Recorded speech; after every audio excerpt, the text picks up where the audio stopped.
Hello, I'm Jacqueline Holstead, and you are listening to On Point Conversations. In this podcast series, we share creative marketing, content, and branding strategies that help your business successfully navigate the new normal marketing environment.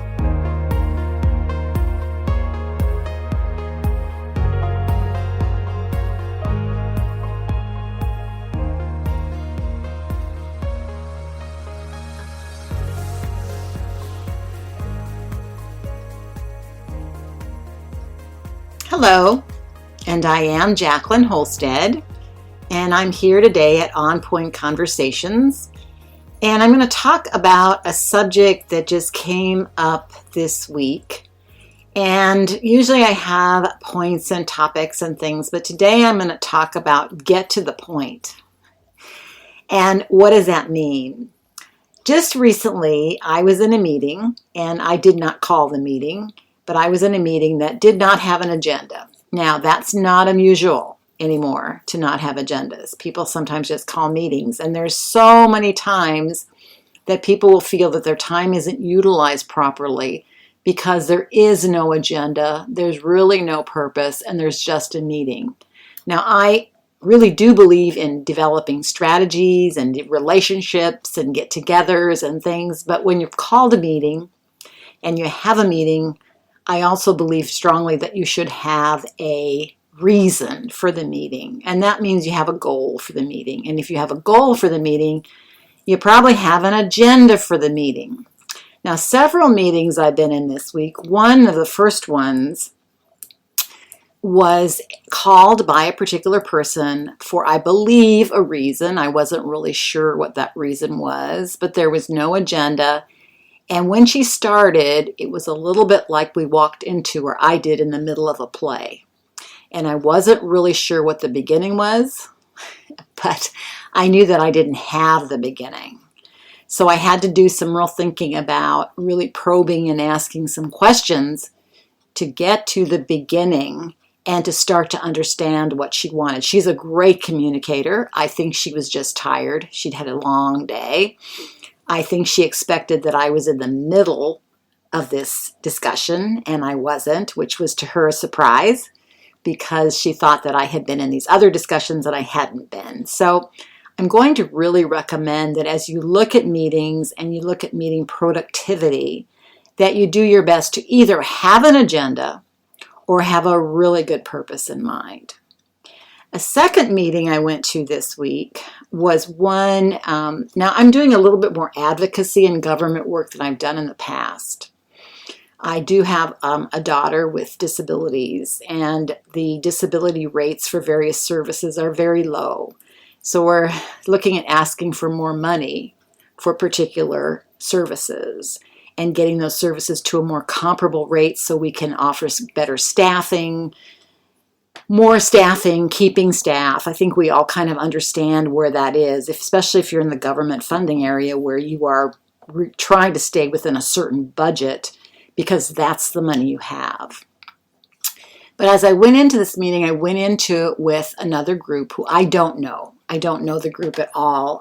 I've heard of them, and I did a little bit of research on them, but they're fairly new, and so they don't have a lot. They have some high-powered people in it, so that's always a plus. And we got into this meeting with a very high-level person at a government agency. So we were there, and the meeting kind of went on, and I wasn't in control of the meeting. In fact, I was new to the meeting. So as it kind of droned on, I got concerned that what we weren't doing was getting to the real point of why we're there. Now, I am all for setting things up and making things so that people understand what the point is and why you want a certain point. But there also comes a time when you need to get to the point. You need to get to your ask. You set it up, but you get to your ask. So about an hour and a half into this meeting, because I couldn't stay a whole lot longer, I just said, I need to pipe in here. I need to tell you what the ask is of what we're doing. This is the ask. And before I even did the total ask, because you want to be careful, especially when you're starting to do budgeting and you're starting to give them out money, because sometimes people can just turn off immediately when you ask for more money. you're going to do a little bit of a setup. So I did a little bit of a setup of why it was necessary to increase the budget for this particular service, what that increase would be in my mind. And I don't know what that necessarily would be, but you have to make a number. You have to have something to shoot for. So there's a number and why we need it, why we have this experience of the current money not working. Okay, that's just one example.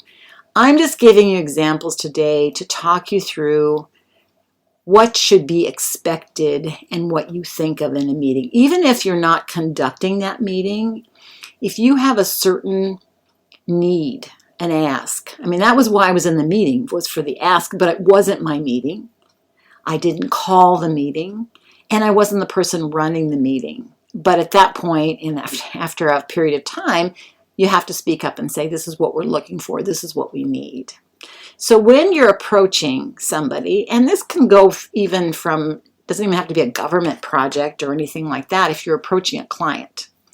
Let's say that you've got a client, and you now have to ask for more money. This happens quite frequently, by the way, because if a person doesn't know what they're asking for, there's a good chance that they will under-evaluate what it is, underbid it. When we're living in a world now where technology is so relevant, it's almost decided that you can get something done really quickly, really easily, very cheaply. And you know what? Cheap is still cheap. You still need time to put things together. You still need the money to make things look good. Visuals can't just be plopped into something. They have to be done nicely, and compressed so doesn't take your website forever to load or unload. So as you're looking at the project, the first thing is to understand what the client expectation is. So let's talk about that for a minute.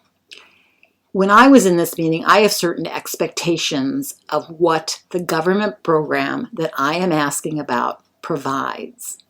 The person that I'm talking to may not even know what they want that to provide. They might not know a lot about it. So you want to start with, when you're talking to a client, what is it you can provide and what does it take to provide that service?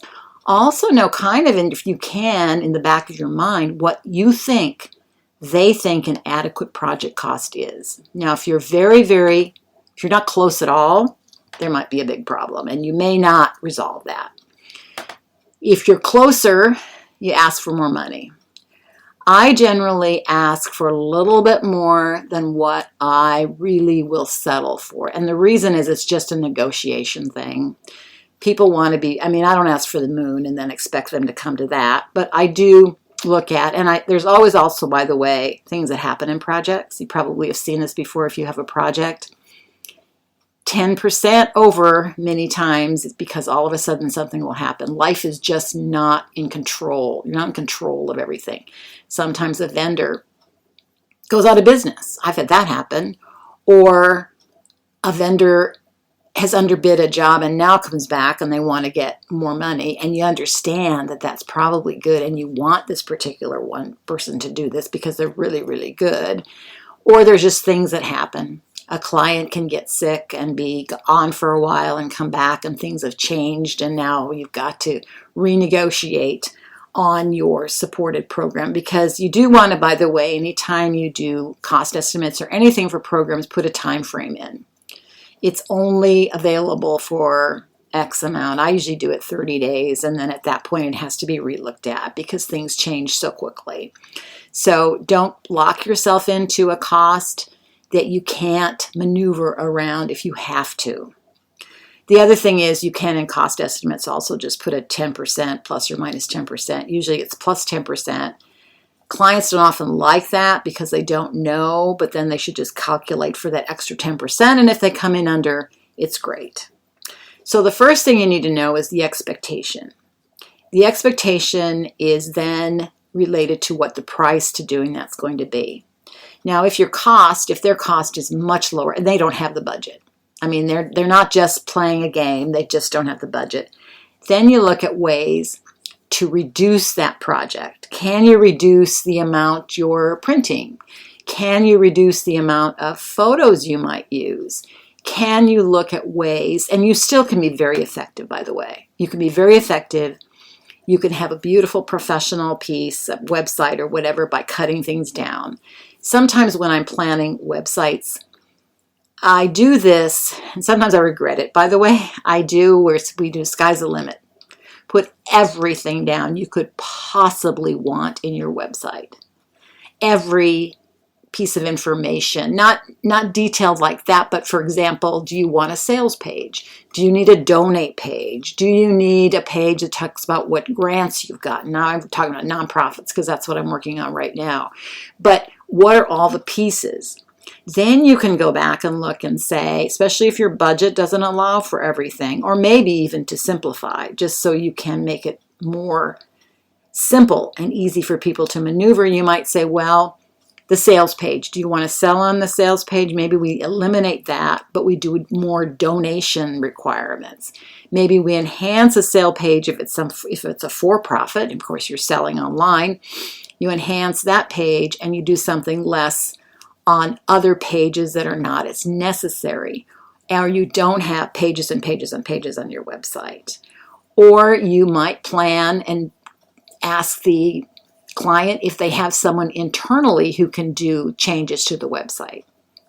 I've done this too, where it's simplified enough that someone with the right instruction can update the blog, can add a new photo. They know what the format is. They don't need Adobe Illustrator or anything. They just can use Preview. They know how to add the blog. They know how to add the photos. There's a certain format there. They know how to add a podcast. They know how to add transcripts. If you can have that person in-house, and this is not a technical position, you'd want to have a technical person available, and if they're not, use them as a consultant for things like updates and things, because sometimes an update can mess stuff up and then you have to go back and redo something. But in general, the daily upkeep can be done by someone who isn't going to be keeping that whole site going. They also are the ones who look at the site periodically to see if it's up and running and if there's any issues so that they can alert the right people. Again, we're back to budgets though. So setting the budget is important, and setting the expectation. That's when you start the project. Sometimes I've seen where people who don't have a lot of experience will start the project and then bring in the budget afterwards, which is just a terrible, it is really not a good way to do it. And then sometimes I've come into the picture where the person is, client's super unhappy with the other provider or the other agency, because what they've done is basically hindsighted. They've gone ahead and done the project and then brought in the huge invoice, or maybe it's not even that huge, but it's a surprise, which is the other thing you don't want to do with clients. Clients generally do not like surprises. So watch carefully that you can, as much as possible, alleviate surprises. That isn't always going to happen. I'm sorry to say, but sometimes surprises are just a part of the project and you're surprised too. A vendor does something different. You run into a snag. There's something that happens with the providers that you've got going. So anyway, I'm just telling you, life is unpredictable. And change is a part of the whole thing. In fact, lots of times when I start a project with a client and I haven't worked with them before, I really talk about being able to accept change. We all see changes all the time. And when we see them, we need to react to them in a thoughtful manner. I'm not saying you just react immediately if something comes up. You have to think about it, look at it, decide how you're going to react. I thought this was really good. During the pandemic, I was working with a nonprofit who offers classes online. They're out of Maine, so they're very established in having people come to their facility to have classes. They have ceramic classes. They have very much hands-on classes, but they have other classes too. And I was working with the executive director, and he just said to me, we can't get online this fast. We can't offer the quality that we have by getting online this fast. So, and I agreed with him. It was fast. They offered such a quality product. So we actually pivoted. At one point, we were doing different kinds of recipes online. It was a way to keep people engaged with the nonprofit, but to not have them be disappointed by a class that maybe wasn't what they expected. And they have eventually done some classes online, and they've done a very good job, but they have taken their time. There were several companies I worked with at the pandemic who just really froze, and they didn't do anything. And then there were several that just jumped online, and there were so many glitches and so many things. Now, luckily, their audience survived with them, so to speak, but it was a challenge because they did it so fast. So again, in the beginning, talk about change. We all change. There's so many changes. Every day could be a change. You just have something happen and we deal with it. In projects, there can be changes, but we don't want them to be surprises. We want to be telling people. So again, now I started on agenda and getting to the point, but getting to the point is very important instead of going around and around and around and saying, well, it thinks about this and the project will be started like this. If you don't know enough about the project, tell them you want to go and investigate a little bit more before you make any commitments. So let's go back to meetings. I'm kind of running around here a little bit just because I've got that so in my head about this idea of being to the point and knowing what the ask is. When I'm running a meeting, generally I do an agenda. Now there are companies I don't because it doesn't work very well and they don't look at them anyway and they don't pay attention to them. But I still start the meeting out with, this is what we're going to do today and this is the plan. If I'm in a meeting and I'm now the person who's participating, but I have an ask that I need to present or need to provide, I make sure that I have worked hard before the meeting to be distinct on what that ask is, and I have worked with the person who's running the meeting to know what I want to be asking for and when the appropriate time is to ask that, because sometimes there needs to be more of a setup. Now, recently with this government request, I'm talking to people and I'm writing to people. I'm writing a letter right now to some council people who are probably going to have no idea what the situation is. So the ask can't come, it has to come pretty quickly, but not too quickly before they have a good idea of why and what I'm going to be asking for. So there's a setup on the letter. I'm doing a letter right now, and then there'll be a setup in any meeting that basically says, here's the service that's being provided. We appreciate that service. That service is now provided at X amount of dollars per hour. That is insufficient for staffing and to keep staffing and to provide the services that need to be provided. And then you want to be factual. If you've had any facts that you've seen, like there's a maybe in this particular case, I'm looking at other agencies and what they are reimbursed at. I'm looking at other places that are reimbursed more. So there is some factual information. Be careful of being too emotional on some of your arguments, because you want them to be factually based also, and also be very engaging. You know, we don't want to come across as we're not going to work with you, because when I set, like for example, my ask, that's my ask, and I'm probably going to go a little bit higher because I want to make sure that there's some increase somewhere along the line, and why. I want to get through to why it's really important. So I'm going to end my podcast today on that. It's not very long, but it's very to the point. So I'm going to ask you, when you're getting ready for anything where you have to have an ask, make sure you know what the ask is. And even if you have to write it out ahead of time, know what it is. But also be very careful you know what the steps are leading up to the ask. So you know what stage you have to set. Keep it in mind like a play. You know, if you've ever been in a meeting where you feel like you have no idea what's going on because maybe there's been a lot done before you and you don't have all that information, it's sort of like coming in the middle.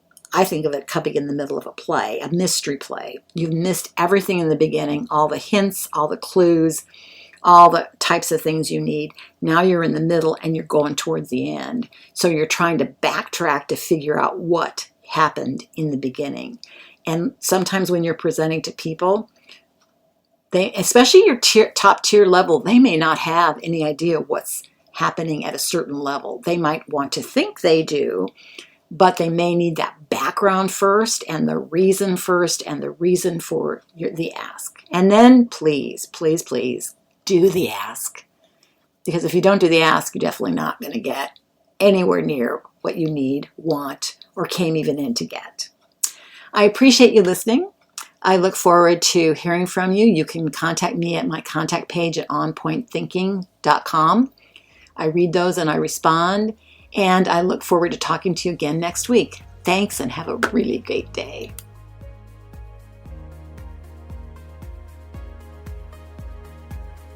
Thank you for listening, and I invite you to join me next week as we talk more about specific actions you can take to reach your own business goals. You can find my library of other inspiring podcasts like this one at onpointthinking.com. Again, thank you for listening. This is Jacqueline Holstead at On Point Conversations.